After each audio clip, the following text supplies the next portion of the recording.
حضرت عبداللہ ابن عباس غالباً بیٹھے تھے تو آپ کے پاس کوئی تابعی بیٹھے تھے، تو اچانک آپ نے فرمایا تمہیں جنتی عورت نہ دکھاؤں؟ انہوں نے کہا جی دکھائیے۔ تو کہا وہ جو سیاہ رنگت کی خاتون گزر رہی ہے یہ جنتی ہے۔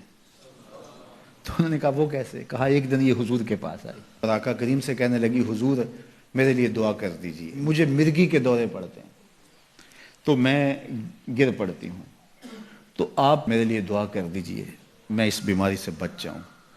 تو اللہ کے محبوب علیہ السلام نے فرمایا اگر تو صبر کرے تو تیرے لیے جنت کا وعدہ ہے،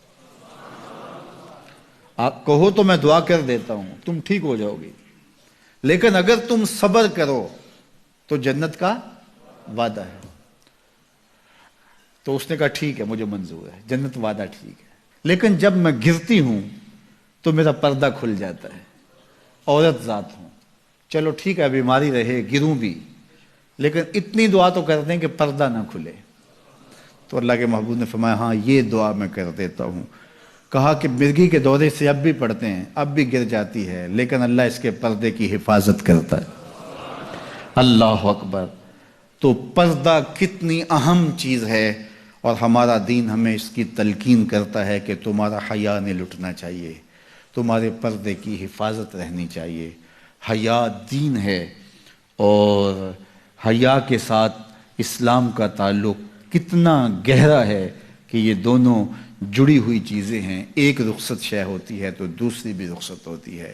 مجھے بھی آپ کو بھی عملی کوشش بھی کرنی چاہیے کہ یہ جو ذرائع ہیں حیا باختگی کے، ان سے اپنے آپ کو اور اپنی نسل کو بھی بچایا جائے، اپنی معاشرت کو بھی بچایا جائے۔ اور دوسری بات کہ ایمان کی تکمیل تو حیا سے ہی ہے، یہ باڑ ہے ایمان کے لیے، اگر یہ باڑ اتر گئی تو ایمان پر حملہ ہو جائے گا۔ تو ہم مغرب کی نقالی میں اس کو ترقی نہ سمجھیں، اگر حیا باختگی لباس مختصر بلکہ اتار دیا جانا یہ ترقی اور کامیابی ہوتی تو پھر تو کعبہ اللہ کا ننگے طواف لوگ کیا کرتے تھے، وہ ترقی یافتہ ہوتے۔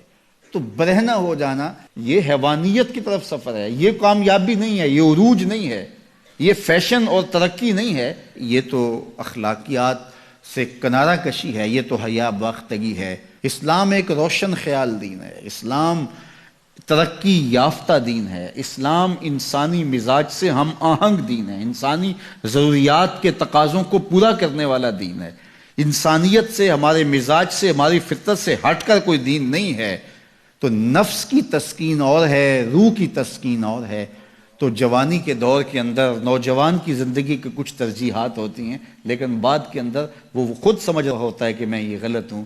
آج مغرب پریشان ہے کہ انہوں نے جوانی کے 4 ایام تو اپنی خواہشوں میں اسیر ہو کے گزار لیے، لیکن ان کے بڑھاپے کی تلخیوں کو آپ نہیں جانتے کیا ہے۔ تو مغرب کے سانچے میں ڈھلنے کی کوشش نہ کرو۔ وہ اقبال نے کہا تھا نئی تہذیب تکلف کے سوا کچھ بھی نہیں، چہرہ جو نہ روشن ہو کہ تو کیا حاجت گلگو نہ فروش۔ اندر کچھ ہو ہی نہ اور اوپر میک اپ کیا ہوا ہو تو وہ تو کبھی اترے گا، جب اترے گا تو نیچے سے کیا بلا نکلے گی۔ تو یہ مغرب کی تہذیب ایک میک اپ ہے، جب اترتا ہے تو نیچے سے بلائیں برآمد ہوتی ہیں، اور وہ بڑھاپے میں جا کے ان کی حالت دیکھو کہ وہ کتنی تلخ عجیب اور پریشان کن زندگی گزار رہے ہیں۔ لیکن مومن کی زندگی میں بظاہر تلخیاں بھی ہوں لیکن اس کا چہرہ روشن ہی آپ کو دکھائی دے گا اگر وہ اسلام کے دیے ہوئے اصولوں کے مطابق چلتا ہے۔ تو مشرق کو کبھی بھی مغرب کی نقالی نہیں کرنی چاہیے۔ مغرب تو اس مصیبت سے جان چھڑانا چاہتا ہے، لیکن ان کی معاشرت اس طرز کی بن گئی ہے کہ جان چھوٹنے نہیں پا رہی، اور جہاں سے وہ نکلنا چاہتا ہے وہاں سے ہم داخل کیوں ہونا چاہتے ہیں۔